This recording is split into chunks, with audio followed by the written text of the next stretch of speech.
Liu Bei, 161 to 10 June 223.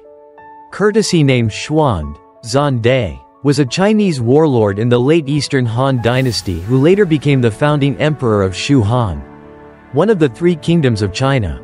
Despite early failings and lacking both the material resources and social status his rivals commanded, he gathered support among disheartened Han loyalists who opposed Cao Cao, the warlord who controlled the Han central government, and the figurehead Emperor Xian, and led a popular movement to restore the Han dynasty. Liu Bei overcame a number of setbacks to carve out his own realm, which at its peak spanned present-day Sichuan, Chongqing, Guizhou, Hunan, and parts of Hubei and Gansu. Culturally, due to the popularity of the 14th-century historical novel Romance of the Three Kingdoms, Liu Bei is widely regarded as the ideal benevolent and humane ruler who cared for his people and selected good advisors for his government. His fictional counterpart in the novel was a salutary example of a ruler who adhered to the Confucian set of moral values, such as loyalty and compassion.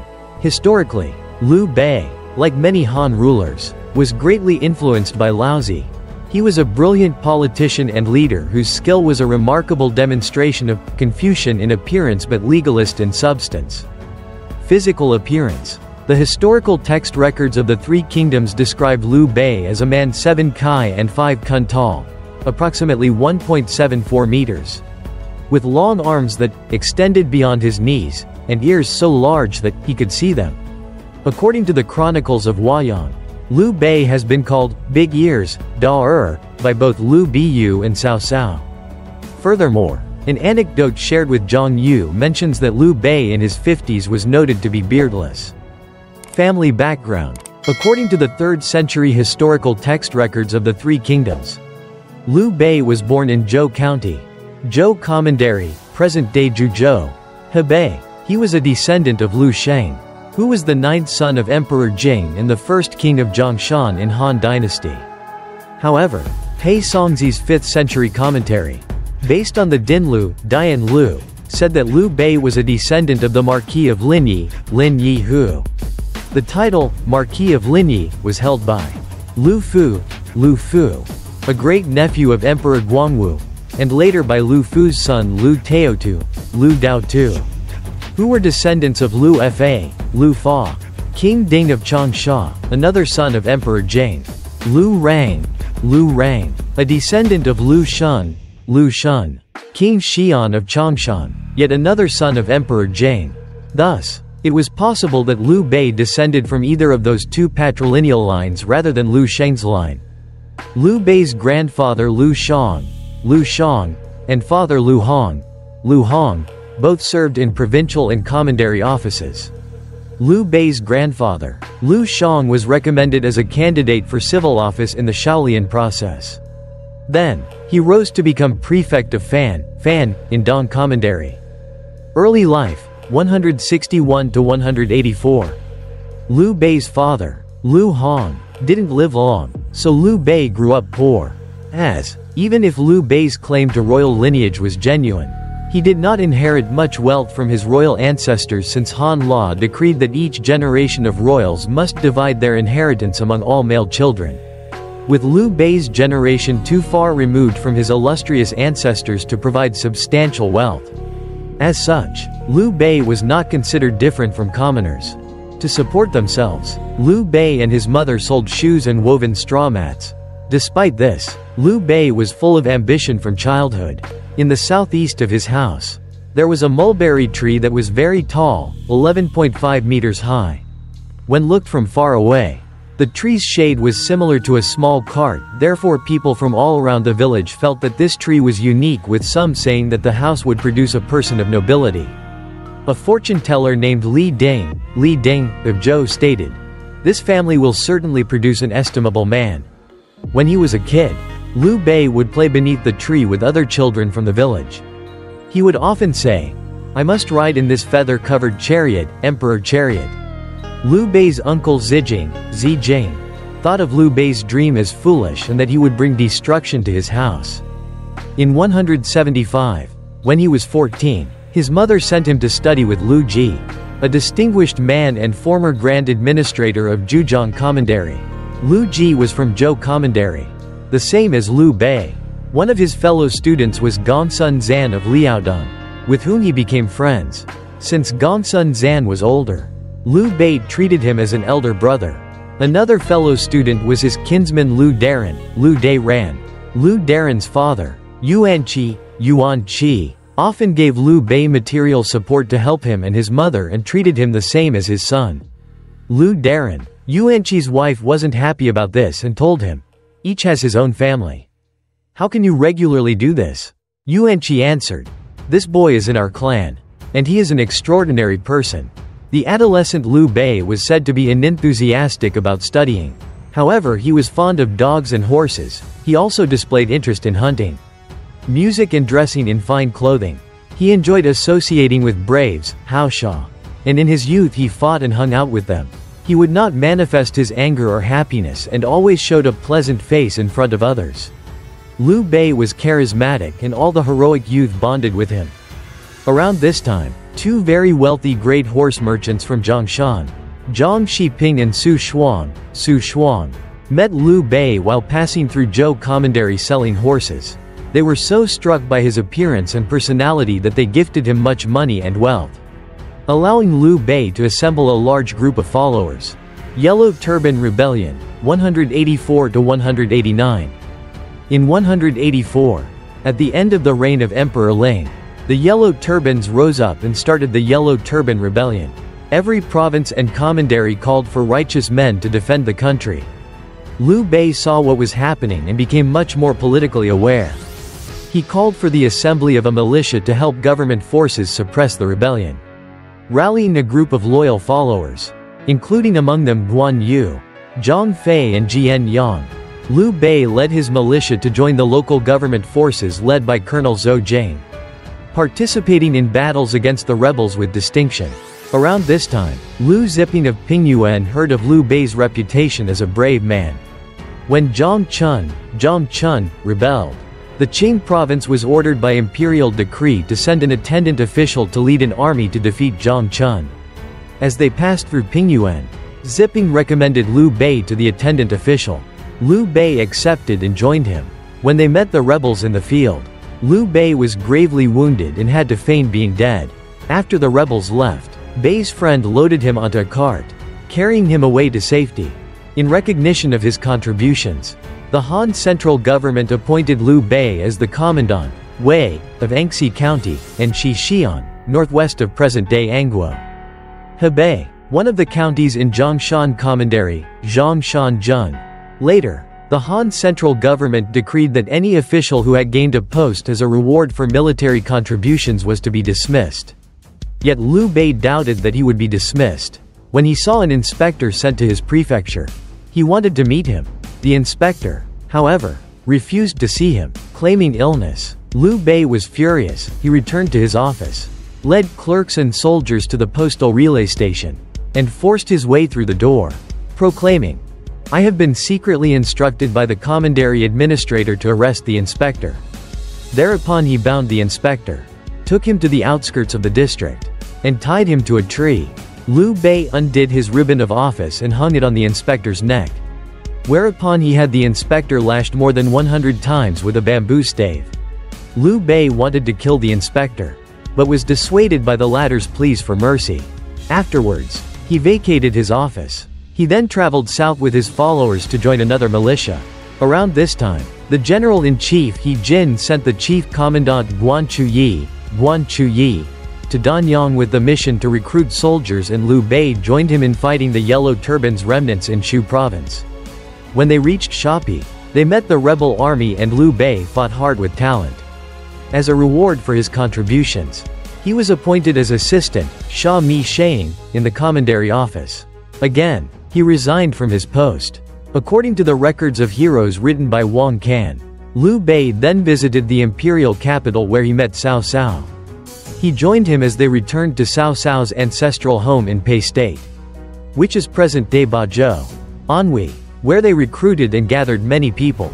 Thereafter, the Han central government appointed Liu Bei as the commandant, Do Wei, of Gaotong County before promoting him to prefect, Ling. Warlord state. in Gongsun Zan's service, 189 to 194. When Emperor Ling died in 189, the land fell into chaos. Therefore, Liu Bei raised an army and joined the campaign against Dongzhou. Later, when he returned to Gaotong County, the commandery was overwhelmed by rebels. So he opted to move north to join an old friend, the warlord Gongsun Zan. In 191, they scored a major victory against another warlord Yuan Shao, the leader of the former alliance against Dongzhou, in their struggle for control of Ji province and Qing province. Gongsun Zan nominated Liu Bei to be the chancellor, Shang, of Pingyuan state and sent him to join his subordinate Tian Kai in fighting Yuan Shao's eldest son Yuan Tan in Qing province. In defending against the governor of Ji province, Yuan Shao, he fought many battles with distinction. Therefore, he was appointed probationary prefect, Ling, of Pingyuan and later was made the concurrent chancellor, Shang. While he was in Pingyuan, a resident named Liu Ping, who had long held Liu Bei in low esteem and who was ashamed of having to serve under him, hired an assassin to kill Liu Bei. Liu Bei, however, didn't realize the assassin's intention, treating him so generously that the assassin could not bring himself to kill him. The assassin informed Liu Bei about Liu Ping's plot before he left. Such was the extent to which Liu Bei had won the hearts of the people. Pingyuan was poor and its people starving, so some banded together to commit robbery. Liu Bei guarded against such bandits while carrying out generous economic measures. He had elites and commoners sit on the same mat and eat from the same pot. He felt no cause to be disdainful, so people attached themselves to him in droves. During his tenure at Pingyuan, Kong Rong worked as the chancellor of Beihai State, Beihai Guo, and was besieged by an army led by Yellow Turbans. He sent Taishi Si to ask for reinforcement from Liu Bei. When he learned of this, Liu Bei said, "So, Kong Wenju knows that there is a Liu Bei in this world?" Thereafter, he sent troops to rescue Kong Rong and the siege was lifted. Succeeding Dao Qian, 194. At this time, an alliance of Yuan Shu, Dao Qian and Gongsun Zan opposed an alliance of Yuan Shao, Cao Cao and Liu Biao. In 194, Cao Cao attacked Dao Qian, the governor of Shu province. In face of strong pressure from Cao Cao, Dao Qian appealed to Tian Kai for help. Tian Kai and Liu Bei led their armies to support Dao Qian. Liu Bei himself led over 5,000 soldiers with mixed barbarian cavalry from the Wuwan of Yu province.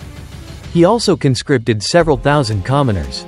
Despite initial success in the invasion, Cao Cao's subordinate Zhang Miao rebelled and allowed Liu Biyu to take over Cao Cao's base in Yan province, forcing Cao Cao to retreat from Shu province. Dao Qian asked Liu Bei to station his army in nearby Xiaopei and gave him 4,000 more troops from Danyang in addition to the troops and Wuwan cavalry already under his command. Thus, Liu Bei broke with his superior Tian Kai for Dao Qian. Dao Qian became Liu Bei's mentor and Liu Bei benefited greatly under the tutelage of Dao Qian, who governed like a Confucian populist which influenced Liu Bei's future governance. Then, Dao Qian memorialized the court to have Liu Bei appointed as the inspector of Yu province. Liu Bei led his army to Xiaopei, then proceeded to raise troops around the area, and actively built up connections with influential clans and people of the region. In a rather short period of time, he had gained the support of the two most powerful families in Shu province. The Mi family led by Mi Zhu and Mi Fang and the Chen family led by Chen Gui and Chen Deng. The previously mentioned Chen Deng was a man of great talent and enjoyed giving appraisal of well-known people. He once said to the scholar Chen Zhao, Xian Zhao, about Liu Bei, "When it comes to those of bold character that are destined to be heroes, those who lay great plan to become hegemon kings, I respect Liu Bei." Then he grouped him along with Chen Ji, Hua Shen and Kong Rong as outstanding individuals. Soon Dao Qian's illness became serious and he told to the Bija, Jia, important assistant to the governor of the province, Mi Zhu, other than Liu Bei, "There is no one who can bring peace to this province." Upon Dao Qian's death in 194, the Mi family backed Liu Bei instead of one of Dao Qian's sons to be the new governor of Shu province. Zhu then led the residents of the province to meet Liu Bei. However, he was still hesitant and apprehensive about taking this post. He then consulted Kong Rong and Chen Deng. Chen Deng told him, "Today the House of Han is in decline and the empire is in chaos. It is the moment to establish merit and to accomplish affairs. This province is rich with a population of 1 million. We wish to impose on you the post of the inspector and have you assume charge of the affairs of the province." Liu Bei answered, "Yuan Shu is nearby at Sichuan. That man is from a line of 4 dukes in 5 generations. The empire is turning to him. You can give the province to him." Chen Deng then said, "Gung Lu, Yuan Shu's courtesy name, is arrogant. He is not the ruler to bring order out of the chaos. Now, I wish to assemble 100,000 infantry and cavalry for my lord. Above, you can assist our sovereign and bring aid to the common people, then you could fulfill the calling of the 5 hegemons. Below you could allocate territory and preserve the boundaries. Finally, you could write your achievements on bamboo and silk to be recorded for the posterity. If the inspector does not assent, then I also dare not to obey the inspector." The chancellor of Beihai, Kong Rong, also told him, "Is Yuan Gunglu someone who will be concerned about the state and forget his family?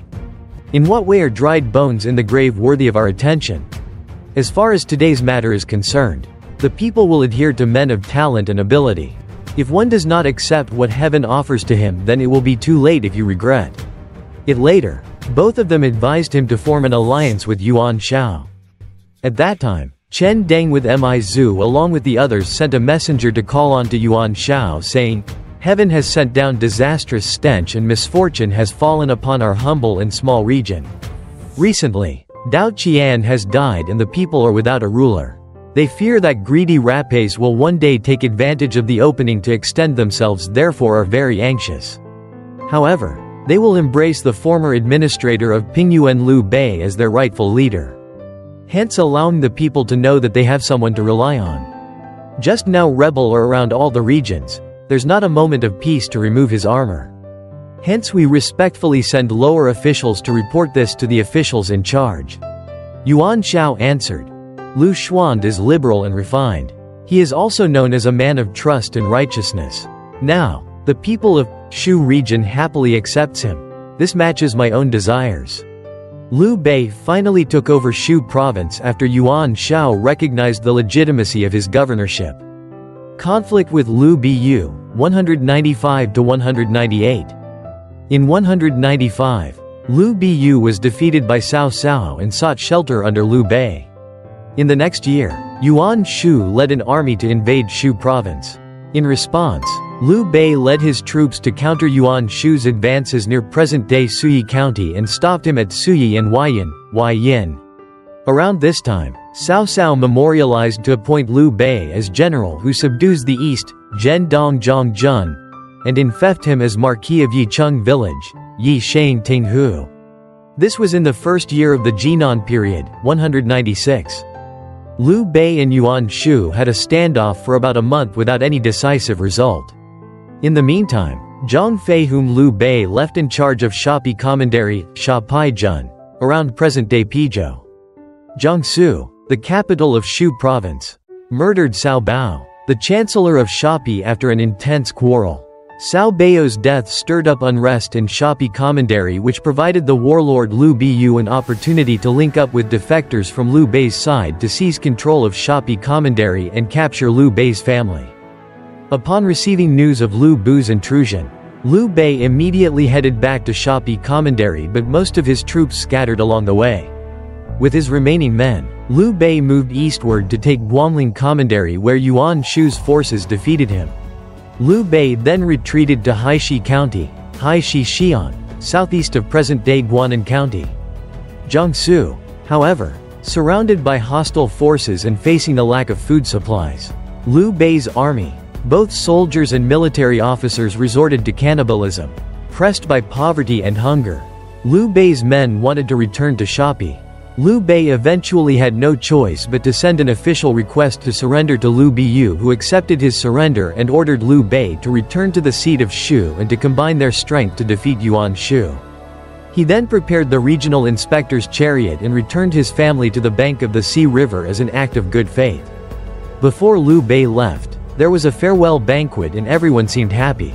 Liu Bei, fearing that Yuan Shu would turn on him after eliminating Liu Bei, obstructed Yuan Shu's attempts to destroy Liu Bei. At this time, Liu Bei's commanders said to him, "Liu Bei has changed his allegiance too often. It is difficult to know what he is going to do and develop relations with him. Soon, you will have to think of a way to take care of him." However, Liu Bei didn't listen to them and even related the matter to Liu Bei. Liu Bei was alarmed and maneuvered to distance himself, sending a messenger to Liu Bei with a request to be relocated to Shaopei. Liu Bei agreed, and Liu Bei was able to safely arrive at Shaopei, where he immediately raised 10,000 troops. Upon seeing Liu Bei's growing power, Liu Bei became worried that Liu Bei would turn against him, so he launched a preemptive attack on Shaopei. Liu Bei was defeated and fled to the imperial capital, Sichuan, where he took shelter under Cao Cao, the warlord who had been controlling the Han central government since he had brought the figurehead Emperor Xian of Han to Xuande in 196. Cao Cao welcomed Liu Bei warmly, used Emperor Xian's name to appoint him as the governor of Yu province and put him in command of some troops. Liu Bei then returned to the eastern front to keep an eye on Liu Bei. During the year 197, Yang Feng and Han Xian were brigands who raided the area between Yang and Shu provinces and were ordered by Liu Bei to lead their troops to raid Liu Bei's supplies. However, Liu Bei successfully lured them into a trap. Yang Feng was killed while Han Xian managed to escape. In 198, Liu Bei renewed his alliance with Yuan Shu to counter Cao Cao's growing influence. Liu Bei ordered his soldiers to gather gold and money to buy some military horses. However, along the way Liu Bei led his troops and managed to capture the gold and money. In response, Liu Bei sent Gao Shun and Zhang Liao to attack Liu Bei at Peicheng. Cao Cao sent Xiahou Dun to support Liu Bei, but he was unable to rescue Liu Bei and they were defeated by Gao Shun. Again, he had his family captured by Gao Shun, who sent them to Liu Bei. Liu Bei fled to Xuchang to take shelter under Cao Cao, who brought Liu Bei along as he personally led an army to attack Liu Bei in Shu province. Later that year, the combined forces of Cao Cao and Liu Bei defeated Liu Bei at the Battle of Shapi. Liu Bei was captured and executed after his defeat. Before his execution, Liu Bei tried to convince Cao Cao to let him live. He told him, "Let me serve under you and you would be unopposed in the realm." Cao Cao still had some doubts. Then, Liu Bei said, "Will you have Liu Bei treat you the same way as he treated the general Ding Yuan and the grand instructor Dong Zhou?" At this remark, Cao Cao nodded while Liu Bei was glaring at Liu Bei and told him, "Big ears, da-er. You are the most untrustworthy of all." Liu Bei recovered his wife and children and followed Cao Cao back to Shu. Cao Cao sent a memorial to have Liu Bei promoted as general of the left. Cao Cao treated him with great sympathy. When they went out, they would ride in the same chariot, and when they sat, it was on the same mat. Cao Cao's advisors Cheng Yu and Guo Jia urged Cao Cao to have Liu Bei killed. However, Cao Cao refused to follow their advice because he feared that in doing so he would lose the respect of the heroes and scholars in the realm. Role in the Cao-Yuan conflict, 199–201. By 199, Cao Cao enjoyed a strong political advantage over his rivals because he had Emperor Xian and the Han central government firmly under his control. During this time, Liu Bei participated in a conspiracy with Dong Cheng, colonel of the Chong River encampment Zhangji, General Wu Zilan, Wu Zilan, and General Wang Zifu, to assassinate Cao Cao. After Dong Cheng had received a secret edict from within the Emperor Xian's clothing and girdle to kill Cao Cao. Around this time, Cao Cao said brusquely to Liu Bei, currently among the heroes of the empire, "There is only you and I. The ilk of Benchu are not worth counting." At this moment, Liu Bei was taking a bite and from the shock dropped his chopstick and spoon. He excused himself on account of a clap of thunder and told Cao Cao, when the wise said, "If there is a sudden clap of thunder and a fierce wind, I must change my countenance." It was truly with reason. The awesomeness of a single clap can cause this. However, at the same time, Liu Bei was anxious to leave Xuchang and be free of Cao Cao's control. Thus, upon hearing news that Yuan Shu was on his way to join Yuan Shao after his defeat. Liu Bei requested permission from Cao Cao to lead an army to stop Yuan Shu. Cao Cao agreed and sent Liu Bei and Zhu Ling to lead an army to block Yuan Shu, who couldn't pass through them and was forced to retreat back to his base in Sichuan and died there later that year. While Zhu Ling returned to Shu, Liu Bei remained in command of the army and led them to attack and seize control of Shu province after murdering Guizhou, the provincial governor appointed by Cao Cao. Liu Bei then moved to Xiaopei while leaving Guan Yu in charge of Shu province's capital, Xiaopei. According to the Wu Li, written by Hu Chang, Cao Cao sent loyal men acting as spy to his commanders during entertainments, then on some pretext have them killed. Liu Bei often close his gates and concentrate his time to gardening, while Cao Cao would send someone to keep an eye on him. After the spy left, Liu Bei told Guan Yu and Zhang Fei, "How could I become a gardener? Cao Cao is really suspicious. We cannot stay with him." At night, he opened the rear gate and along with his followers left on light horseback. All the clothing he previously received was sealed and left behind. Then he headed for Xiaopei to raise his army. Pei Songzi about this commented, "Cao Cao had Liu Bei lead an army to attack Yuan Shu. Guo Jia along with others were against his decision, however he refused to listen to them. The matter should be clear. Liu Bei didn't escape because he was growing vegetables. All of this is absurd."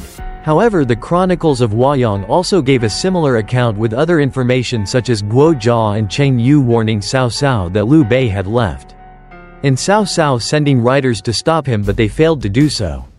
It also stated that when he learned about Liu Bei doing trivial things, Cao Cao said, "Old big ears, is really oblivious to what is happening." Chang Ba of Donghai used this occasion to rebel. Also, many commanderies and prefectures joined Liu Bei in rebellion against Cao Cao. Soon, their numbers totaled more than 10,000. In the meantime, Yuan Shao had defeated Gongsun Zan and was preparing to attack Cao Cao in the Hunan region.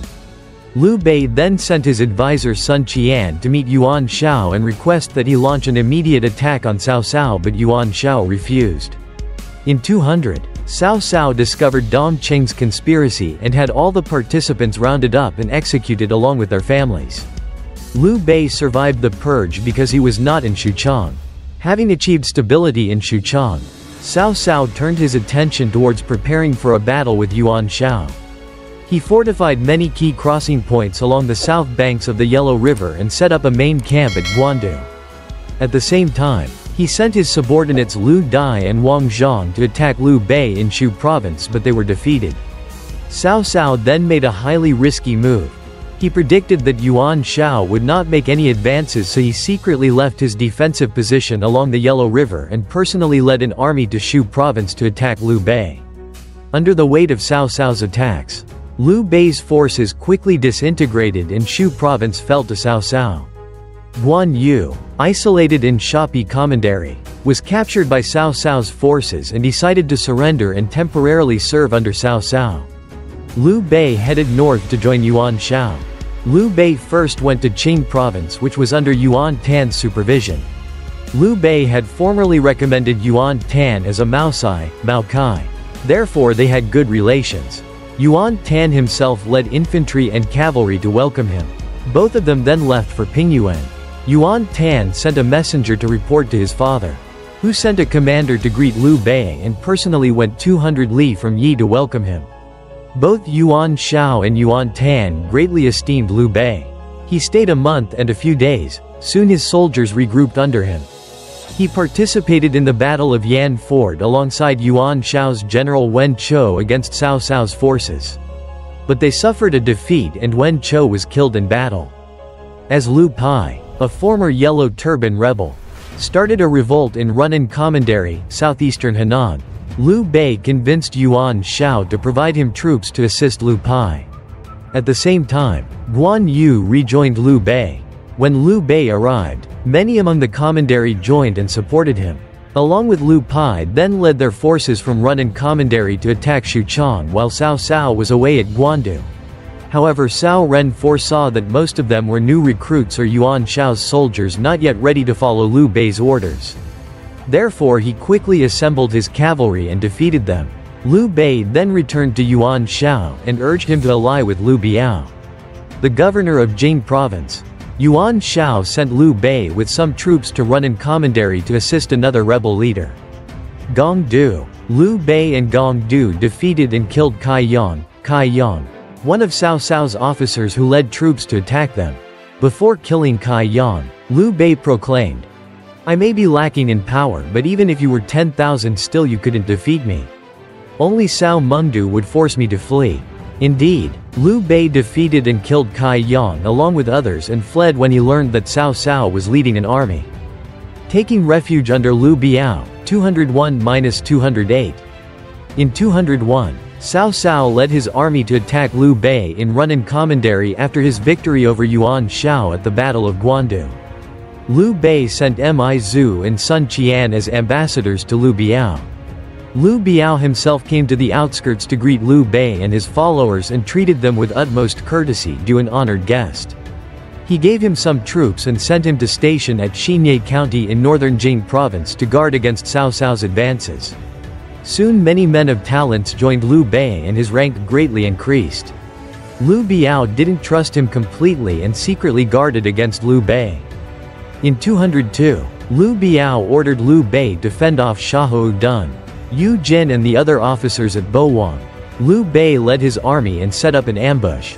Eventually, he set fire to his own camp and faked a retreat. When Xiahou Dun led his soldiers to the pursuit, they were crushed by the troops lying in ambush at Battle of Bowang. Liu Bei stayed in Jing province for about 7 years. When he was talking with Liu Biao, he rose up to go to the toilet. Then, he noticed that the flesh in his thighs had increased. He sighed heavily and wept. When he returned to his seat, Liu Biao was surprised and asked him about it. Liu Bei replied, "When I was younger, I've never left the saddle. My thighs were thin, now I do not ride anymore. They have grown. The days and months pass like a stream. And old age will come. But I have achieved nothing. That's why I am sad." Once, Liu Bei camped at Fancheng with his soldiers. Liu Biao was friendly to him, however he was also anxious about Liu Bei's conduct and did not place much trust in him. One day, had asked Liu Bei to join him for a banquet. Kuei Yu and Kai Mao however wanted to use this as an occasion to kill him. Liu Bei saw through this, pretended to go to the toilet and nimbly escaped. His horse was named Delu, and he quickly rode him. However, during the pursuit, he fell into the waters of the Tan stream west of Xianyang city. Liu Bei was drowning and couldn't get away from the river. He then cried, "Delu, today I'm in dire straits. Give it your all." Delu then jumped 3 zhang, 7 meters, in a single leap and thus both of them got across. Quickly they found a ferry and crossed the river. While they were at half of the river, the pursuers caught up to them and could only apologize on Liu Biao's behalf. In 207, Cao Cao planned a campaign to conquer the Wuwan in the north but was apprehensive that Liu Biao might attack his base. However, he was assured by Guo Jia that Liu Biao would not do so for fear of Liu Bei being more powerful than he was. Cao Cao agreed, and Guo Jia's point was proven later, when Liu Biao refused to attack Shu when Liu Bei advised him to do so. When Cao Cao returned from Liucheng, Liu Biao told to Liu Bei, "I didn't adopt your proposal and now I lost this great opportunity." Liu Bei answered, "Now the empire is in chaos and every day there are battles. What seemed to be a good opportunity may present himself later. If you are able to respond to them accordingly, then this isn't worth regret." Away from the battlefields in the east and under Liu Biao's efficient rule, Jing province was prosperous and a popular destination for literati fleeing from the destruction of war. Liu Bei asked Sima Wei, a revered recluse, about scholars. Sima Hui's friend Pan Dagong named Zhuge Liang and Pang Tong as exceptional talents who could comprehend important events of their time well. Shu also urged Liu Bei to call on Zhuge Liang. Liu Bei went to see Zhuge Liang and finally had an audience with him after 3 visits. Zhuge Liang presented Liu Bei with his Longzong plan, a general long-term plan outlining the takeover of Jing province and Yi province to set up a 2-pronged final strike at the imperial capital. Liu Bei was greatly pleased and became a closer colleague of Zhuge Liang's each day, saying that he felt like a fish that has found water. According to the Wei Shu, when Liu Biao saw that his illness was serious, he planned to entrust Liu Bei with Jing province. Liu Biao told him, "My sons lack talent while all the generals are not up to the task. After my death, I wish for you to be in charge of this province." Liu Bei answered, "Your sons are all wise. I hope your lordship recover from your illness." Among Liu Bei's retinue, some advised him to follow Liu Biao's suggestion. However, Liu Bei told them, "Liu Biao treats me with generosity. If I followed this proposal, people would believe that I'm just looking after personal gains.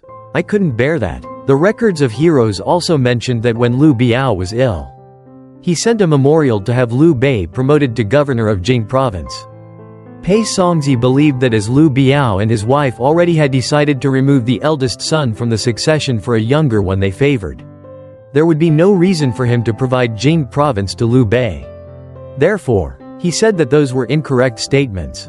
Liu Biao died in 208 and his younger son Liu Kong succeeded him and surrendered to Cao Cao without informing Liu Bei. By the time Liu Bei heard news of Liu Kong's surrender, Cao Cao's army had already reached Wan.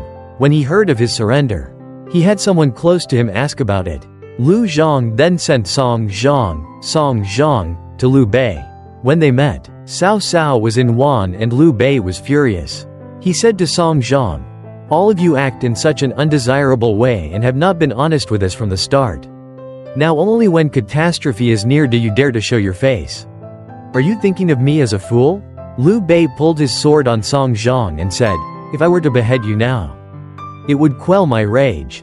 However, it would be a shame for a man of my stature to kill someone like you when they are about to fall."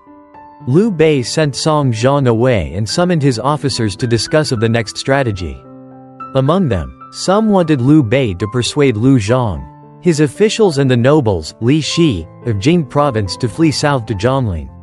However, Liu Bei replied, "When Liu Biao was near death, he gave me responsibility for his orphaned sons. Now I would have to betray him and his trust to save myself, and this isn't something I am ready to do. After death, how could I face him?" Liu Bei led his troops away and abandoned Fancheng, leading civilians and his followers on an exodus to the south. Around this time, Zhuge Liang advised Liu Bei to launch an attack on Liu Kong, so that Jing province could belong to him. Liu Bei answered that he couldn't bear to do it. Then he passed near Liu Kong's city and wanted to see him. However, Liu Kong was afraid and would not move. Many of Liu Kong's supporters and the people of Jing joined him. Around this time, Liu Bei took his leave at Liu Biao's grave. He wept at the situation facing Jing province. By the time they reached Dangyang, south of present-day Duodao district, Jingmen, Hubei, his followers numbered more than 100,000 and they moved only 10 li a day. Liu Bei sent Guan Yu ahead to wait for him in Zhongling, where abundant supplies and an arsenal were stored. With Jing province's fleet, among Liu Bei's followers, some said to him, "You should move fast and then hold Zhongling. Although our force is large, few among us have military equipment. If Cao Cao's army comes, how will you stop him?" Liu Bei answered to them, "In coping with a situation one must always consider men as fundamental. Now that men are joining me, how can I reject them?" Shi Zuoqi commented about this, although the former lord faced many difficulties. Along the way his faith and loyalty became even clearer. As the situation became worrisome and danger even closer, his words didn't stray away from reason. When he remembered how Liu Biao had treated him, his sentiments touched all the soldiers among the army. When he personally cared for those serving righteousness, all were ready to share defeat with him. Looking at the way he could establish strong bonds with others, how could he not act as such? Wouldn't it be appropriate that he managed to bring a great enterprise to its conclusion? Afraid that Liu Bei might reach Zhongling County, which had military stores, before he did, Cao Cao led his cavalry on a pursuit to Xianyang. When he learned that Liu Bei had already passed through there, he urged his 5,000 elite troops to move as quickly as possible. In a day and a night they covered over 300 li, and Cao Cao caught up with Liu Bei and captured most of his people and baggage at the Battle of Changban. Leaving his family behind, Liu Bei fled with only scores of followers. He made it to the Han Ford where he met with Guan Yu's fleet. They crossed the Mian River to Zhangxia Commandery and the Yangtze River to Shako, where they took shelter with Liu Qi, Liu Biao's elder son, and met up with over 10,000 followers.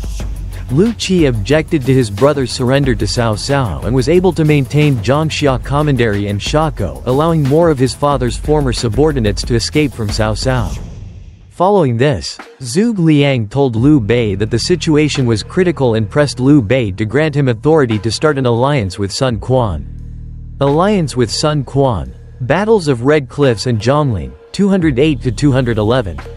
When Liu Bei was still at Dongyang, Lu Su met him, discussed with him of the situation in the empire and hinted that he should ally with the warlord Sun Quan against Cao Cao. After that, Lu Su asked Liu Bei where he wanted to go next. Liu Bei answered that he and Wu Ju, the administrator of Kangwu Commandery, were friends and that he desired to join him. Lu Su told Liu Bei, Sun Quan is talented and kind. He treats both the elites and the worthies with respect. All the heroes from the south of the Yangtze River already joined him. He also holds the 6 commanderies. His troops trained and the supplies abundant. You should join him. Now, I propose this plan to you. You should send a confidant of you as an envoy to the east and establish connections. Promote the gains of this alliance and together we shall follow the same goal. But you speak of Wu Ju. He has no talents and command a distant commandery. He will soon be under another. How could you entrust yourself to him?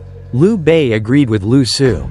Zhuge Liang, as Liu Bei's representative, followed Lu Su to meet Sun Quan at Chaisang County, Chai Sang Xian, southwest of present-day Zhejiang, Jiangxi, where they discussed the formation of a Sun-Lu alliance against Cao Cao. Sun Quan already knew of Liu Bei's great reputation and was impressed by Zhuge Liang's exceptional eloquence. Therefore, Liu Bei and Sun Quan formed their first alliance against the southward expansion of Cao Cao. Liu Bei followed Lu Su's plan and led his army to Fankou. While Zhuge Liang was still on his diplomatic trip to Wu, Cao Cao had already led his vast army from the north and was near. Hearing about this, Liu Bei was afraid. Each day, he sent a scout to learn if Sun Quan's army arrived. One day, the scout reported that Zhou Yu's army was here. Liu Bei asked him if it wasn't Cao Cao's armies from Shu and Qing provinces. However, the scout reassured him that he recognized Zhou Yu's boats. Liu Bei had a messenger sent to them. Zhou Yu told the messenger that he couldn't move because of his duty but wished to see and assist Liu Bei. Liu Bei told to Guan Yu and Zhang Fei that after they make contact and establish the alliance, it wouldn't be fair to them to refuse their invitation, then joined Zhou Yu via a single boat. He told Zhou Yu that they needed a plan to defeat Cao Cao and asked about the number of troops he had. Zhou Yu answered 30,000, which Liu Bei felt was not enough. Zhou Yu insisted that it would be enough for his plan and he only needs to watch him destroy Cao Cao's army. Liu Bei wished to deliberate with the others. Zhou Yu told him that he couldn't leave his post and if he wanted to discuss with Lu Su, he could separately go see him.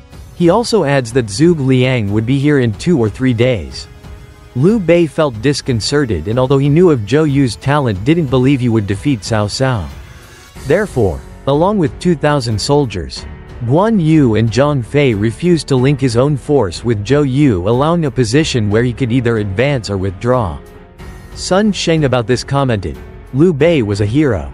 He put himself in a position of certain defeat and reported his predicament to Wu. After he received their help, there was no need for scout and strategy to withdraw. The statements from the Zhang Biao Zhuan, Zhang Biao Chuan, or from the documents of the people of Wu therefore offer their one-sided favorable version of those events. Both sides clashed at the Battle of Red Cliffs, which concluded with a decisive victory for the Sun Lu side.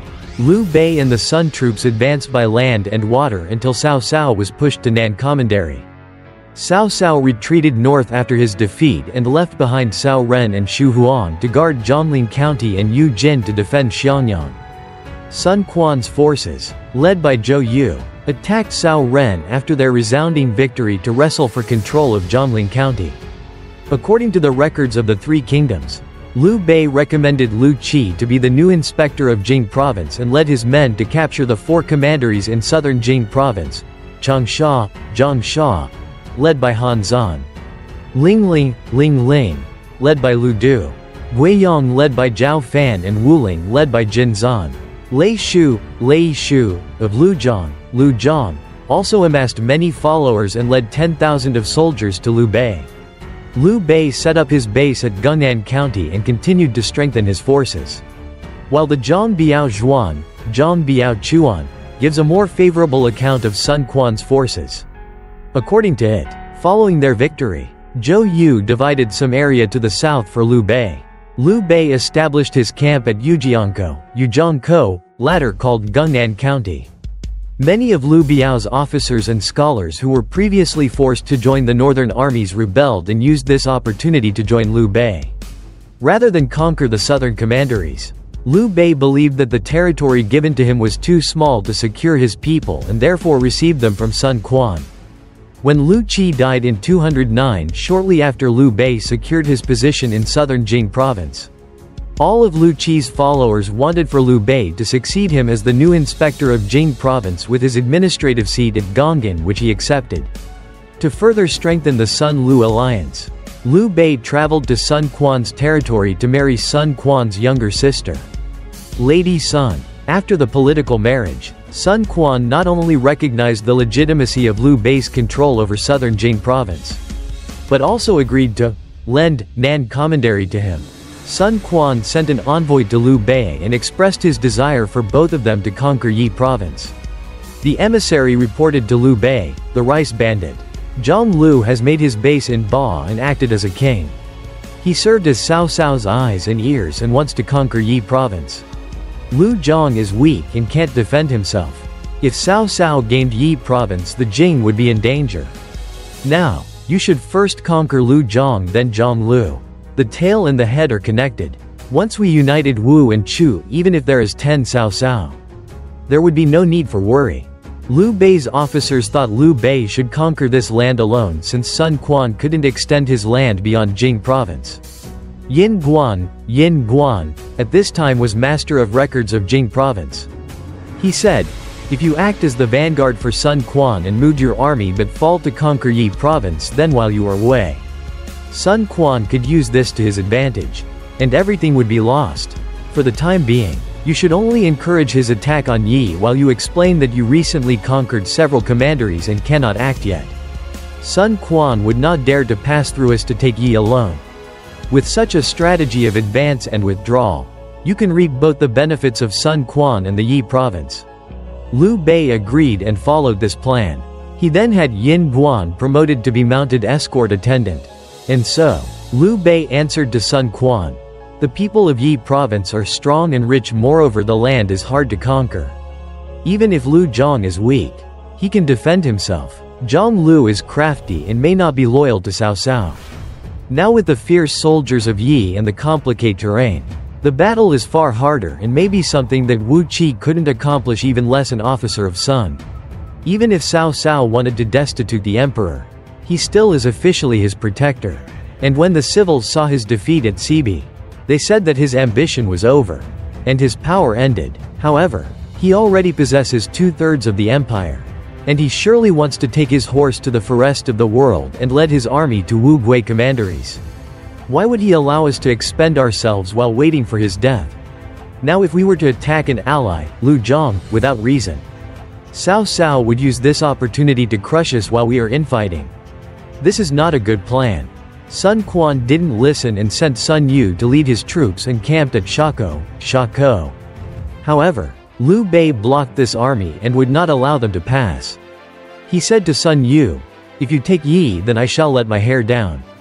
Go into the mountains and become a hermit so I would not lose the trust of the empire." Also he ordered Guan Yu to encamp at Zhongling, Zhang Fei at Zigui, Zhuge Liang in Nan commandery, and Liu Bei himself led his men at Zhongling. When Sun Quan saw this, he grasped Liu Bei's intentions and had to order Sun Yu to return. Subsequently, former subordinates of Liu Biao who were unwilling to serve Cao Cao came to join Liu Bei. After the death of Zhou Yu in 210 and Liu Bei's growing influence in southern Jing province, Sun Quan's position in the north became more untenable. Lu Su succeeded Zhou Yu as the frontline commander of Sun Quan's armies and moved the headquarters to Lukou, yielding all commanderies of Jing province, except Zhangxia commandery, and access to Yi province to Liu Bei.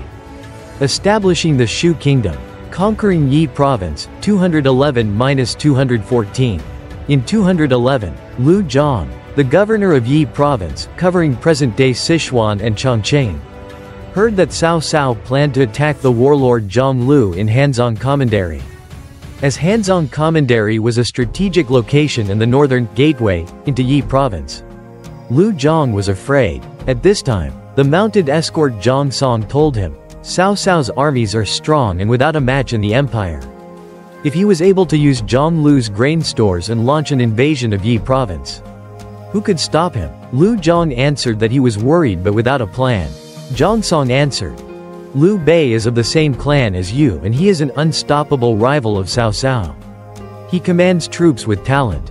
If we used him to conquer Zhang Lu would surely be defeated. With Zhang Lu vanquished, Yi province would be safe, and even if Cao Cao were to come, he would be defeated. After listening to the advice from Zhang Song, Liu Zhang sent Fa Zheng with 4,000 men to form an alliance with Liu Bei and presented him with many expensive gifts. Zhang Song and Fa Zheng privately disapproved of Liu Zhang's governance and looked at Liu Bei as a solution for a legitimate successor. When Liu Bei met them, he welcomed them warmly and treated them with kindness. He used this opportunity to learn more about Yi province, mostly the weaponry, stores, and number of horses, as well as other strategic locations and their distances to each other. Zhang Song and his entourage told him about everything and furthermore drew a map of Yi province with the location of the mountains and rivers. With their help, Liu Bei learned all about Yi province. Liu Zhang invited Liu Bei to join him in Yi province to capture Hanzhong commandery before Cao Cao did. Liu Bei led an expedition force of several 10,000 soldiers into Yi province after leaving behind Zhuge Liang, Guan Yu, Zhang Fei and Zhao Yun to guard Jing province. Liu Zhang welcomed Liu Bei. When they saw each other, both of them were friendly. Before this, Zhang Song told Fa Zheng to report to Liu Bei that with Pang Tong's backing, they could ambush Liu Zhang at the meeting spot. However, Liu Bei thought that the plan was too hasty for such an important act. Liu Zhang then sent a proposition to have Liu Bei be made commander-in-chief and colonel-director of the retainers. Liu Bei also proposed Liu Zhang to be general who subdues the west and governor of Yi province. Liu Zhang provided him with more troops under his command and have him supervise the White River Army. With those reinforcements, Liu Bei's army was over 30,000 men with plenty of weapons and horses. While Liu Zhang left for Chengdu, Liu Bei headed to Jiameng Pass, southwest of present-day Guanyuan, Sichuan, at the border between Liu Zhang and Zhang Lu's territories.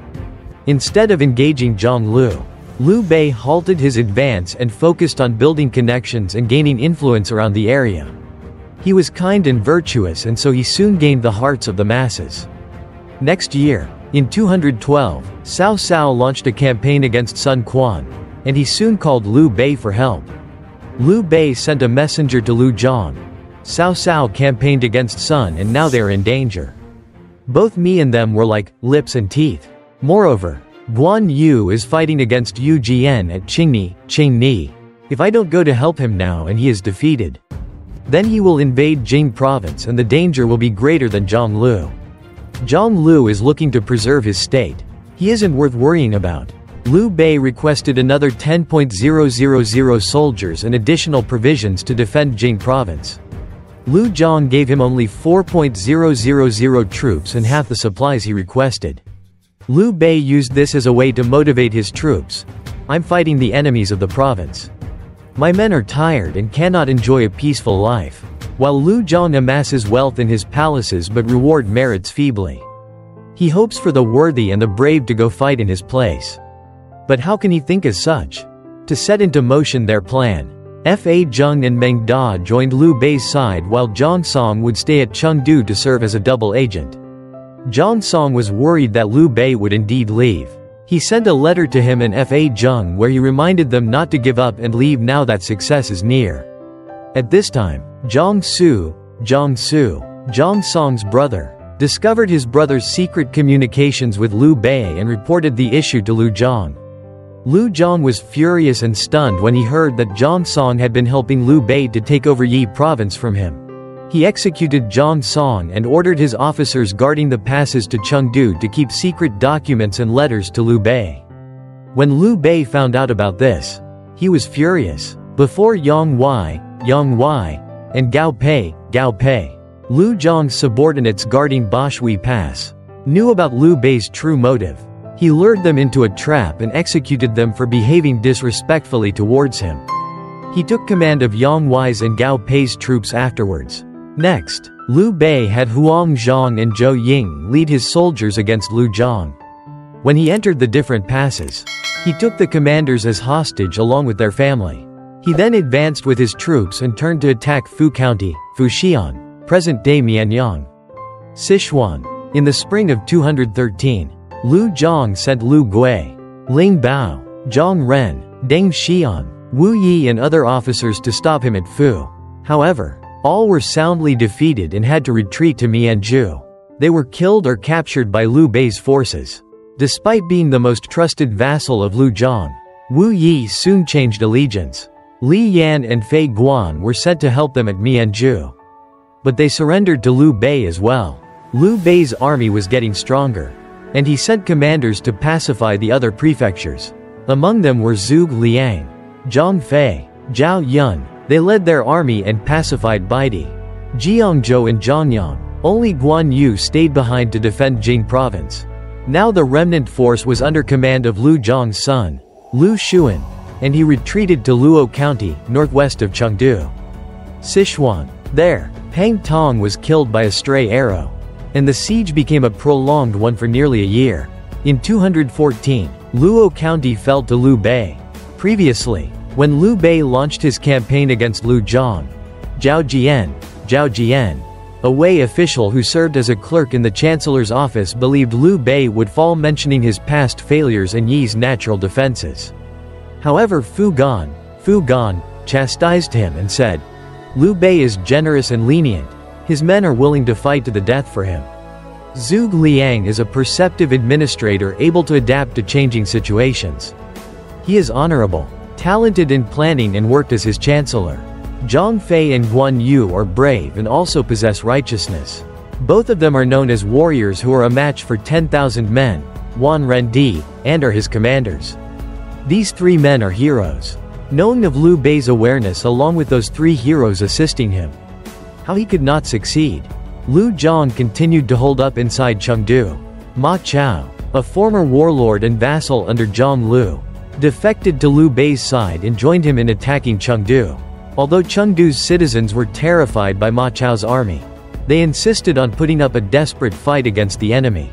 However, Liu Zhang surrendered to Liu Bei after stating that he did not wish to see further bloodshed. Liu Bei then succeeded Liu Zhang as the governor of Yi province and relocated him to Gunan County in Jing province. The Yi province was rich and prosper. Liu Bei had a banquet prepared for the officers and soldiers. He used the gold and silver to repay them and distributed fabrics and grain to the common people. Liu Bei married Wu Yi's sister and went on numerous public tours to consolidate his control on the newly conquered Yi province. He promoted Zhuge Liang to an office that granted him control over all affairs of state and appointed Dong He as Zhuge Liang's deputy. Fa Zheng as his strategist. Guan Yu, Zhang Fei and Ma Chao as his commanders. Xu Jing, Mi Zhu and Jian Yang as his guests. The rest of Liu Bei's followers, new and old, were entrusted with new responsibilities and promoted to new ranks, with Liu Zhang's followers promoted into prominent positions so their talents would not be wasted. Among the talented with ambitions, all competed for Liu Bei's attention. Sun Lu territorial dispute, 215 to 217. After Liu Bei's conquest of Yi province, Sun Quan sent Liu Su as an emissary to demand the return of the commanderies in Jing province. But Liu Bei refused and told him to wait until he took Liang province. Sun Quan was furious, then sent Liu Meng and Ling Tong to lead 20,000 men to attack southern Jing province, and they succeeded in capturing Changsha. Guiyang and Lingling commanderies. In the meantime, Lu Su and Gan Ning advanced to Yiyang County with 10,000 men to block Guan Yu, and took over command of the army at Lukou.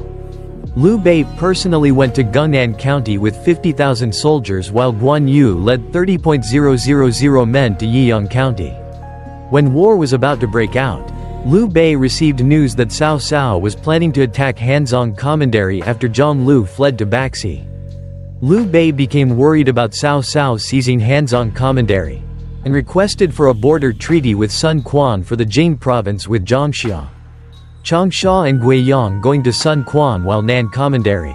Lingling and Wuling would go back to Liu Bei, setting the new border along the Shang River.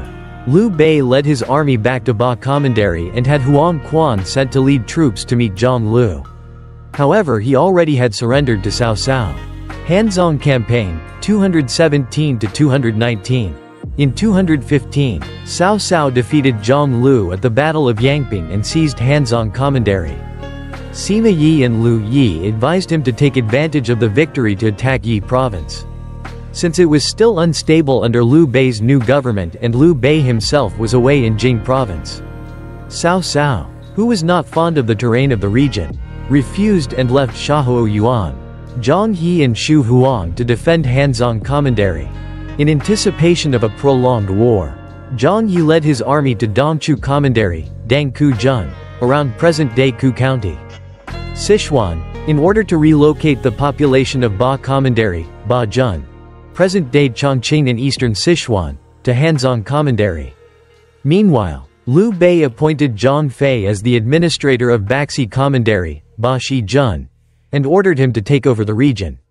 Zhang Fei and Zhang He faced each other for 50 days, which concluded with a victory for the former following a surprise attack on the latter.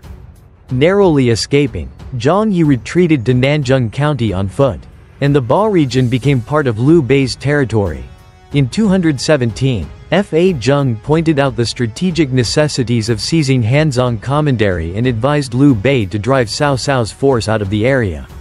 Liu Bei sent Zhang Fei, Ma Chao and others to capture Wudu Commandery, Wudo Jun, while he assembled an army and advanced to Yangping Pass. Zhang Fei was forced to retreat after his aides Wu Lan, and Lei Tong, were defeated and killed by Cao Cao's forces. Liu Bei engaged Shahuo Yuan at Yangping Pass, tried to cut the enemy's supply route by sending his general Chen Shi to Ma Mingzhe, but was routed by Shahuo Yuan's subordinate, Shu Huang. Liu Bei then pressed on Zhang He at Guangxi, but failed to achieve any success. At the same time, Shahuo Yuan and Zhang He were not able to hinder Liu Bei from mobilizing forces around the area. The war turned into a stalemate, and Cao Cao decided to gather an army in Chang'an to fight Liu Bei. In the spring of 219, Liu Bei and Shahuo Yuan had faced each other for over a year.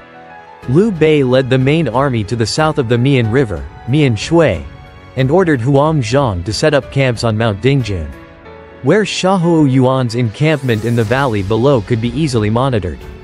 One night, Liu Bei sent 10,000 troops to attack Zhang He in Guangxi and set fire to Shahuo Yuan's barricades. Shahuo Yuan then led a small detachment to put out the fire and sent the main army to reinforce Zhang He as he was overcome by Liu Bei. Fa Zheng saw an opportunity for attack and signaled to Liu Bei to launch an assault. Liu Bei sent Huang Zhang to attack the weakened enemy from above. Huang Zhang targeted Shahuo Yuan's unit and completely routed it. Both Shahuo Yuan and Zhao Yang, Cao Cao's appointed inspector of Yi province, were killed in the battle. Zhang He, who had been informally elected to succeed Shahuo Yuan by Du Shi and Guo Wai, retreated to the northern bank of the Han River, and awaited Cao Cao's reinforcement from Chang'an. Liu Bei knew Cao Cao would come, yet he knew he would hold Hanzong. He secured all strategic points at the exit of the passes linking Chang'an and Hanzong Commandery while Cao Cao was approaching via Xie Valley. Liu Bei faced Cao Cao for several months but never engaged the latter in battle, effectively forcing Cao to retreat as many of his soldiers started to desert.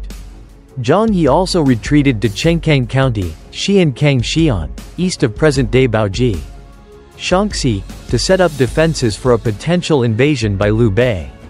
Liu Bei led his main army to Nanjing County and sent Meng Da and Lu Feng to capture Fangaling, Fangling, and Shangyang, commanderies from Shendan.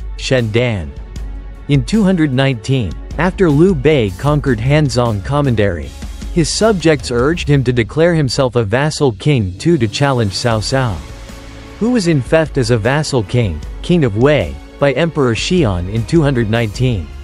Liu Bei thus declared himself king of Hanzhong, Hanzhongwang, and set up his headquarters in Chengdu, the capital of Yi province.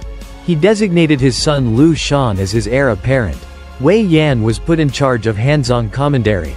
Xu Jing and Fa Zheng were respectively appointed as Grand Tutor and Prefect of the Masters of Writing in Liu Bei's vassal kingdom, while Guan Yu, Zhang Fei, Ma Chao and Huang Zhang were respectively appointed generals of the vanguard, right, left and rear, becoming an emperor, 219 to 221. In early winter 219, Sun Quan's forces led by Lu Meng invaded Liu Bei's territories in Jing province and captured and executed Guan Yu. After learning of Guan Yu's death and the loss of Jing province, Liu Bei turned furious and ordered his troops to begin preparing for war with Sun Quan. In early 220, Cao Cao died and was succeeded by his son, Cao Pi. Later that year, Cao Pi usurped the throne from Emperor Xian, ended the Eastern Han dynasty and established the state of Cao Wei with himself as the emperor.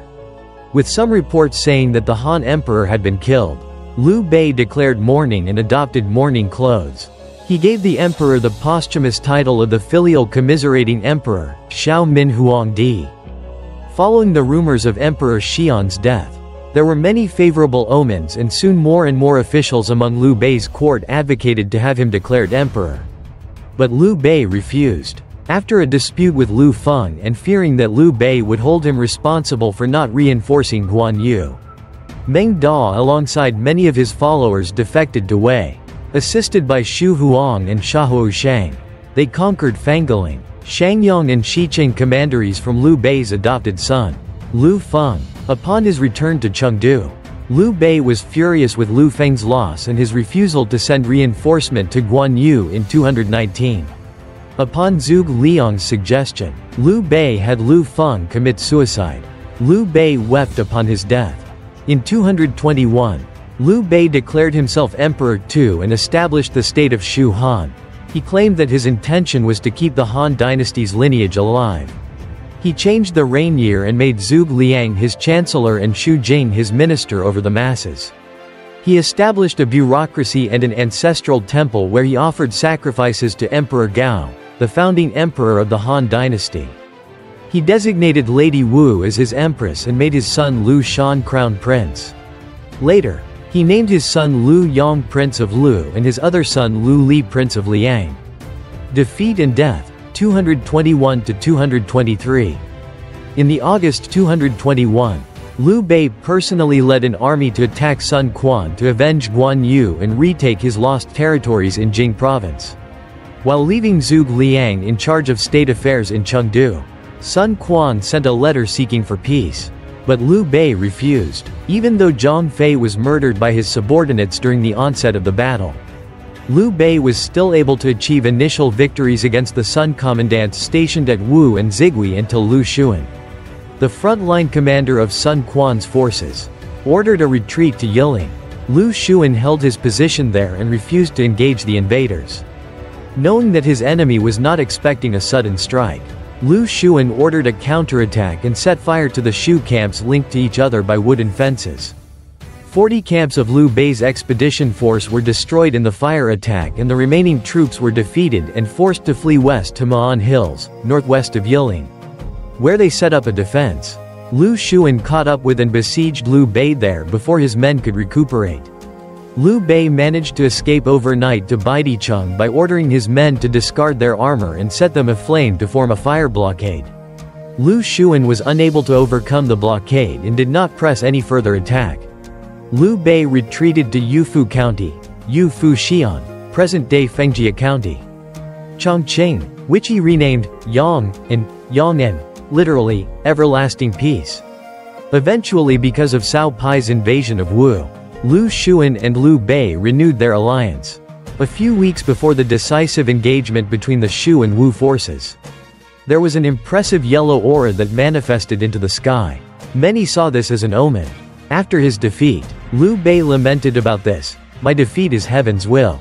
Sun Quan heard that Liu Bei was in Baidi and sent an envoy for peace. Liu Bei accepted and had Zhang Wei, sent in response. When Huang Yuan, the administrator of Hanja, heard that Liu Bei was ill, he rebelled because he feared that after his death, his bad relationship with Zhuge Liang would bring him problems.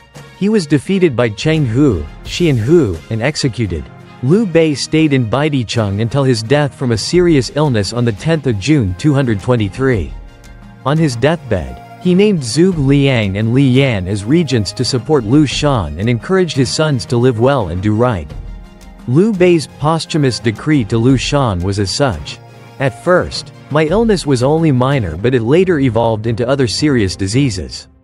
Those were more dangerous and couldn't be cured. If a man dies at 50, it is not considered an early death. I am already past 60. What is there further to regret? I'm not worried about me, but I'm worried about you and your brothers. When Master Shi came, he told me that the Chancellor thought highly of you and saw you as a bright man exceeding his expectation. If he thinks so highly of you, then I can leave. Be vigilant. Be vigilant. If an evil is minor, resist it nonetheless. If a good deed is trifling, perform it all the same. Only wisdom and virtue can truly win men's devotion. I was not a virtuous man, do not emulate me. You should study the Book of Han and the Book of Rites in your free time and read different philosophers such as the 6 Secret Teachings and the Book of Lord Shang, which elevate the soul. Then you can seek the worthies. When he was near death, he told his son Liu Yang to treat with his brothers the Chancellor as a father and do their utmost to help him. His body was brought back to Chengdu and entombed at Huling, Weiling, southern suburb of present-day Chengdu, 4 months later. Liu Bei was given the posthumous name Zhaoli. Liu Shan succeeded him as the Emperor of Shu Han, while Zhuge Liang later solidified peace with Sun Quan and rebuilt the old Sun-Liu alliance against Cao Pi formally. Appraisal. Chen Shou, once a subject of Shu and the historian who wrote Liu Bei's biography in the records of the Three Kingdoms, appraised Liu Bei as follows. From the former lord's magnanimity, determination, tolerance and generosity to his judgment of men and treatment of elites assuredly had the air of Emperor Gaozu, Liu Bang, and the aura of a hero about him. When he entrusted the state and his son to Zhuge Liang, his mind was without ambivalence. It was truly the ultimate of selflessness of a ruler and his minister. And it is an excellent model for all time. Though he was able to respond to situations and was an able strategist, he could not match Emperor Wu of the Wei, Cao Cao, and as a consequence his dominion was restricted. Though he might be broken, however, he would not yield, and in the end he could not be subjugated. Perhaps, he surmised that Cao Cao would be incapable of accepting him. He was not only competing for advantage but also simply sought thereby to avoid harm. Chongqing, historian and compiler of the Chronicles of Huayang in the 4th century, later used by Pei Songzi in his annotations to the historical text records of the Three Kingdoms, also gave his appraisal of Liu Bei. At the end of the Han dynasty, there was great chaos. Following this, many leaders arose. Among them were Dong Zhou and Liu Biyu, Yuan Shao and Yuan Shu, Han Sui and Ma Teng, Zhang Yang and Liu Biao, alongside many others. All of them were put in charge of provinces and commanderies. They commanded armies numbering in the tens of thousands. They would claim that they were following in the footsteps of Gaozu and inspire themselves from the examples of Duke Huan of Qi and Duke Wen of Jin. Yet in the end, all of them were crushed and slaughtered by Emperor Wu of Wei. For he possessed divine martial valor and exceptional strategic thinking. Looking at Liu Bei, he was a man of modest reputation and an obscure background, however he was able to rise like a dragon and soar like a phoenix. He was a leader in Yu and a ruler in Shu. Later, he acquired the regions of Jing and Chu and would rise and ascend in the territory of Yi and Hanzong. He inherited the legacy of the Han dynasty and split the land into 3 with Wu and Wei. Could such a man have enjoyed such successes if he did not possess heroic talents or enjoy heaven's mandate? However, when the Cao family replaced the Han dynasty, Liu Bei should have supported his faith in the fallen dynasty in order to demonstrate his intentions to all. When he claimed the title of king, it wasn't what the righteous should do. As Chen Shou commented, when he was near death, Liu Bei entrusted the state and his son to Zhuge Liang without ambivalence. And Chen Shou thought that this relationship between a ruler and his minister is an excellent model for all time. However, the opinions of modern historians are more negative. As Rafe de Crespigny writes in Fire over Loyang, a history of the later Han dynasty 23 to 220 AD, Liu Bei must be one of the most overrated heroes in history. During the early years of the Civil War, he suffered several defeats in operations on the North China Plain before surrendering to Cao Cao. Though treated generously, he joined an assassination plot and fled to Yuan Shao when it was discovered. Following Yuan Shao's defeat, Liu Bei took refuge with Liu Biao, and as Cao Cao approached in 208 he fled once more to the south.